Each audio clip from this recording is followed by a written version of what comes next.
Muy buenos días, estimados seguidores y escuchas de estas nuestras acostumbradas microcápsulas de cultura jurídica semanal.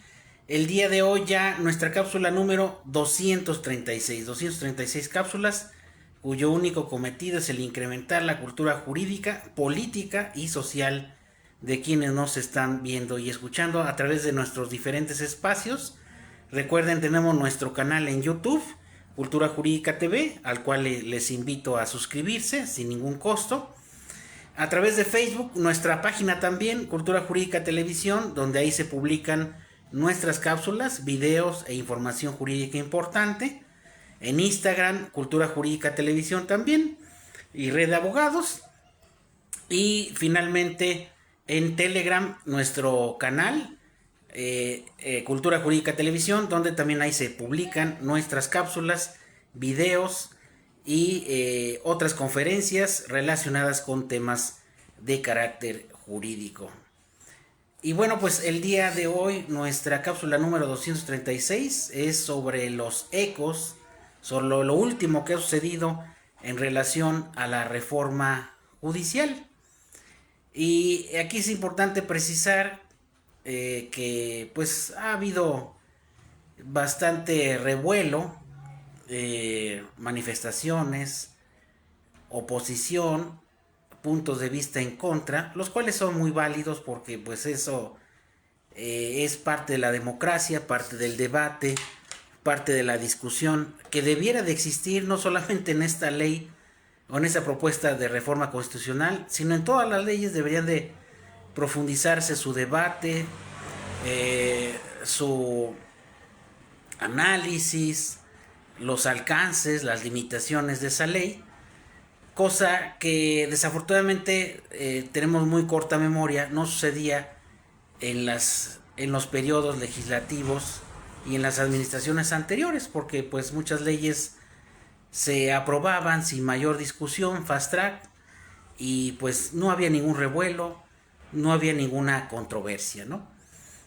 Prueba de ello es cuando se aprobó la reforma al sistema de justicia penal en 2008, pues nadie se percató de que era un sistema importado, no acorde a la realidad social y política de nuestro país, un modelo que no fue creado por juristas mexicanos, etcétera, ¿no? Y pues nada, no se dijo nada, se aplicó y bueno, hoy estamos viendo los resultados de que esa reforma ha sido totalmente insuficiente y además no ha logrado las expectativas, no ha cumplido las expectativas que para ese sistema de justicia que se decía resolvería nuestros problemas de justicia penal, y realmente pues no ha sido así.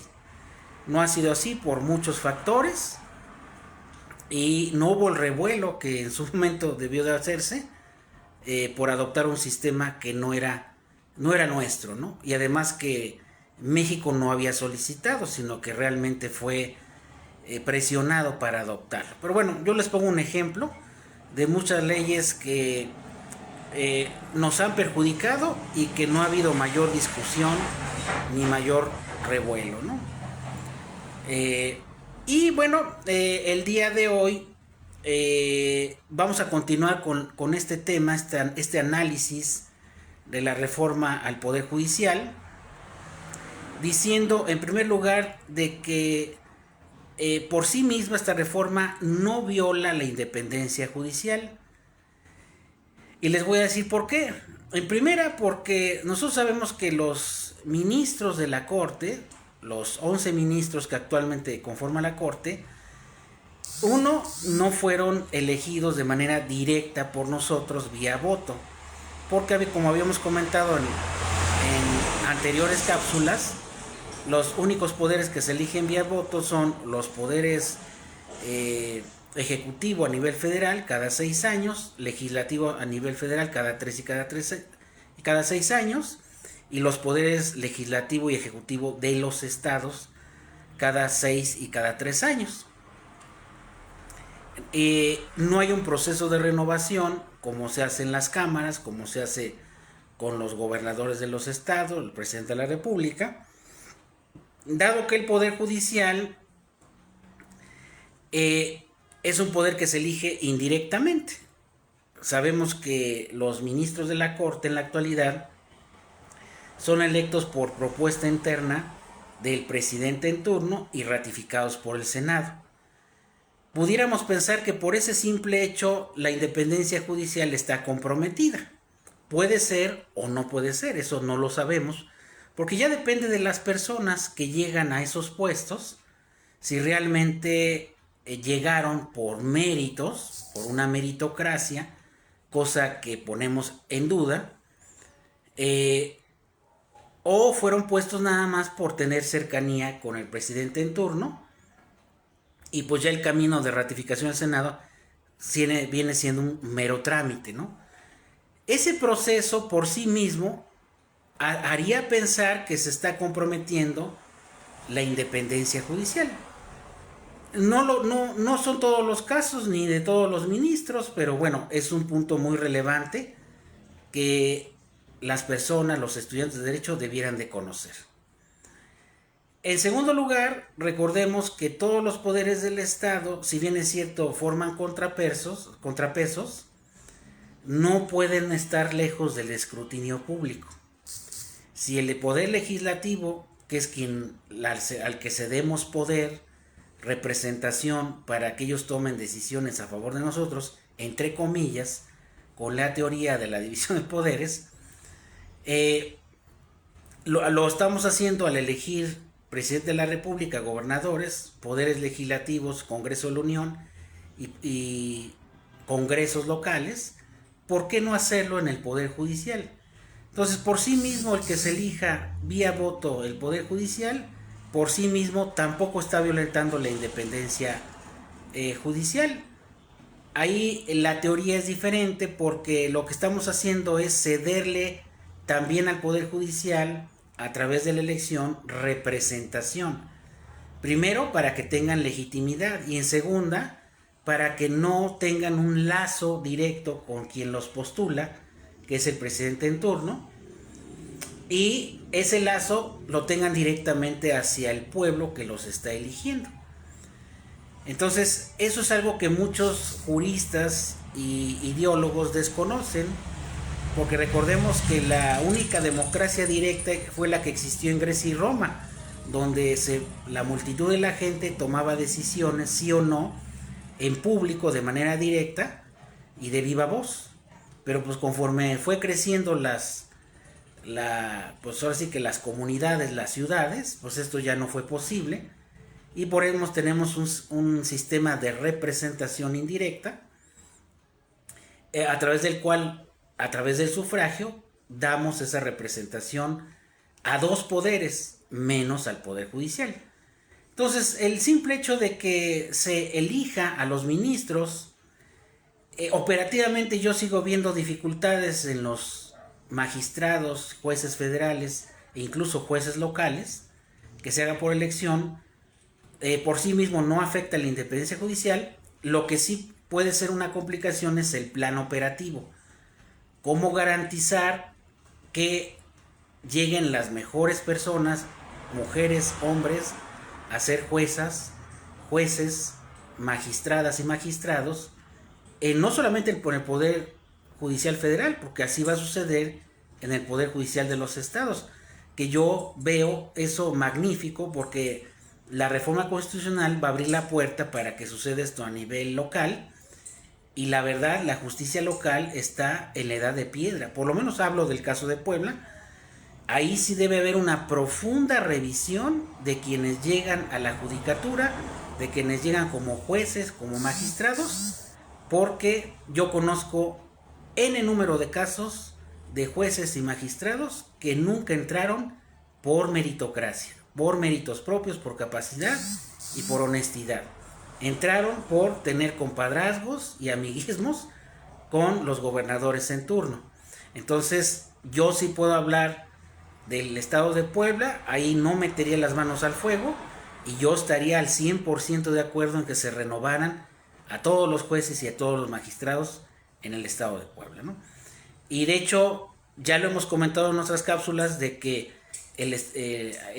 a nivel Puebla en los 5 últimos estados de índice del Estado de Derecho que se han publicado cada año por el World Justice Project, en últimos lugares, en administración y en Estado de Derecho. ¿Esto qué significa? Pues que hay un problema grave, hay un problema sistémico grave,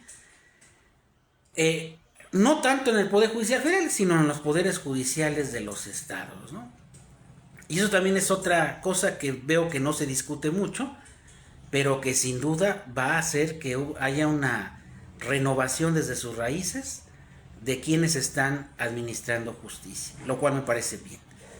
Entonces, aquí voy de que, bueno, esta reforma pues ya tiene que pasar el filtro del Senado para que sea una ley obligatoria, se publique en el Diario Oficial de la Federación, pero sin duda es necesaria. Obviamente no compromete la independencia judicial porque pues obviamente va a haber una convocatoria a la cual podrán aspirar pues obviamente personal capacitado, abogados, consultores jurídicos, todos los relacionados con el área de derecho que demuestren que efectivamente tienen conocimiento primeramente de la Constitución y ya posteriormente de las leyes secundarias y puedan pasar todos esos filtros que se están contemplando para que puedan acceder a ser jueces o magistrados, no solamente en el Poder Judicial Federal, sino en los poderes judiciales de los estados, ¿no? Y que por sí mismo ni los dos sistemas de elección de los ministros comprometen la independencia judicial, pero lo vemos en muchas de sus resoluciones, ¿no? Eso ya es una decisión personal si realmente el ministro, el juez o el magistrado va a obedecer a algún interés oculto o va a defender el interés de las mayorías, ¿no? Entonces, para mí es más grave que un presidente proponga a alguien sin experiencia, sin capacidad, sin méritos para ocupar un cargo en la corte, que sean electos por vía popular. Eso pues daría mayor legitimidad y ahí no se podría saber si realmente responderían a otros intereses, porque lo están tomando como parte del golpeteo hacia esta reforma, pero finalmente nosotros estamos cediendo representación a la hora de votar. Y de hecho esto también abre la puerta, este tipo de controversias que son pues son importantes, son interesantes, porque abren la puerta a la discusión. El poder someter este tipo de reformas, tanto con legales constitucionales, a la figura del referéndum, que es una figura de democracia directa que todavía estamos de manera muy incipiente, vulgarmente en pañales, en su aplicación, pero realmente ahí le estamos cediendo mayor poder al ciudadano para la toma de decisiones. Ya lo hemos visto en la consulta popular, seguramente va a ser una tendencia en los próximos años, en el plebiscito, la toma de decisiones, y por qué no en el referéndum, tomar parte en la decisión, en las decisiones legislativas y de modificación constitucional, pues al pueblo, ¿no? Al elector, ¿no? Y obviamente sabemos que dentro de los electores hay pues muchas ideologías representadas, ¿no? Muchas corrientes de pensamiento, y yo creo que eso es válido, y realmente el pensar de que el elector no lo puede hacer o no tiene la capacidad, pues es un error, ¿no? Porque pues, obviamente dentro de los electores hay personas que son ampliamente capacitadas para tomar decisiones por sí misma, y yo creo que la pregunta que nos debemos hacer, ¿por qué el Poder Judicial no puede ser electo vía voto popular? La respuesta para mí es que sí, sí se puede hacer. Y el reto, como dice aquí mi buen amigo el liceo Mario Valls, es operativo, ¿no? Eso es quizá lo más complejo, y se verá ese reto, si se cumple o no, cuando se apruebe la reforma, ¿no? Y yo pienso que más allá de la currícula de los aspirantes, pues debe de haber incluso hasta un análisis socioeconómico de quienes van a aspirar a ese cargo, ¿no? O sea, muchos filtros de conocimiento, filtro de honestidad, filtro socioeconómico, para quienes en su caso vayan a ser postulados ya sea recién egresados o no, o gente con mayor experiencia, pues debe haber esos términos claros para que lleguen las mejores y los mejores pues a esos cargos, ¿no? Que son cargos pues 100% jurídicos, ¿no? No debieran de ser políticos, debieran ser jurídicos. Eh, para finalizar esta cápsula, también es importante destacar que este paro que desde el 19 de agosto tiene el Poder Judicial, pues está injustificado, ¿no? En primera, porque la simple discusión y aprobación de una ley no les está ocasionando un perjuicio, este, sobre todo a los trabajadores de base, ¿no? O sindicalizados. Y además, pues no hay ninguna justificación laboral o afectación directa laboral por la cual ellos se encuentren ahorita en paro. Al contrario, lo que están ocasionando es un perjuicio grave, vulnerando el artículo 17 constitucional a los gobernados al no laborar. Normalmente, porque ellos podrían laborar normalmente y manifestarse acorde con su derecho a la libre manifestación, a la libre expresión. Eso no se les negaría. Pero el simple hecho de que ellos permanezcan en paro desde esa fecha, pues ya está vulnerando lo que establece la propia Constitución. Oye, tú como garante de los derechos humanos establecidos en la Constitución, eres el primero que los vulnera al mantener este paro totalmente injustificado, porque ninguna cuestión laboral ahorita está en juego. Lo que está en juego es la elección de ministros y de magistrados y de jueces, ¿no? Entonces, pues habría que también acordarse y acordarles a los estudiantes de derecho y manifestantes que es clara la Constitución al decir que el poder dimana del pueblo y este tiene el inalienable derecho de modificar o alterar la forma de su gobierno, que es el principio de soberanía del pueblo, ¿no? El pueblo siempre es tener que tener la decisión. Claro, esto es muy cuestionable a nivel práctico, pero bueno, por lo menos a nivel teórico, se supone que ese poder dimana del pueblo, se establece en beneficio de este. Porque el Poder Judicial no puede someterse a esa soberanía que reside en el pueblo. Yo pienso que sí lo puede hacer y no hay ninguna afectación de momento, porque eso ya lo veremos cuando ya se haga la elección de ministros y de jueces, y sobre todo yo pienso que la parte más alta, el órgano de dirección, que es la Corte, pues obviamente sí debe de renovarse cada cierto periodo de tiempo y hacerlo mediante el voto popular, ¿no? Eso también es muy importante recordarlo, y sobre todo que pues a cualquier usuario, ya lo habíamos comentado, le podemos preguntar si realmente se hace efectiva la justicia pronta y expedita y completa e imparcial. Y yo les apuesto que de 9 de cada 10 dirán que no. Sobre todo porque la justicia tardía no es justicia.